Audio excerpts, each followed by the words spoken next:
Taste the Daily.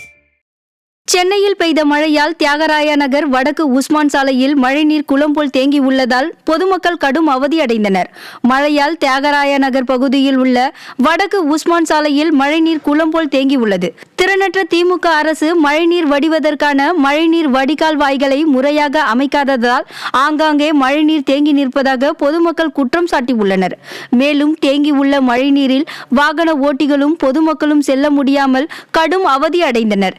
தீய சக்தி திமுக அரசு 4000 கோடி ரூபாய் செலவு செய்து மழைநீர் வடிகால் வாயை முறையாக அமைக்காததால் மக்களின் வரி பணத்தை ஸ்டாலின் அரசு வீணடித்துள்ளது என பொதுமக்கள் குற்றம் சாட்டியுள்ளனர். வடிகால் வாரியம் போட்டும் அந்த தண்ணி போகாத காரணமே எங்களுக்கும் புரியல. அது இன்ஜினியர்லாம் என்ன பண்ணுறாங்க ஏது பண்ணுறாங்கன்னு ஒன்றும் புரியல.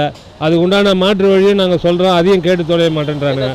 இந்த பாரசாதிபுரத்தில் ஒரு பெரிய சம்பு மாதிரி போட்டு அங்கேருந்து லயலா காலேஜ் வழியாக மகாலிங்கபுரம் லயலா காலேஜ் வழியாக எடுத்துன்னு போயிட்டு அந்த கனாலில் சேருங்கன்னு சொல்கிறோம். அந்த கோரிக்கையை நிறைவேற்றலை இது வரைக்கும். எங்கெங்கேயோ பள்ளம் போடுறாங்க, பள்ளம் போட்டது தான் இது கவா கட்டுறாங்களே கண்டி அந்த தண்ணி போகிறதுக்கு உண்டான சோர்ஸே இல்லை.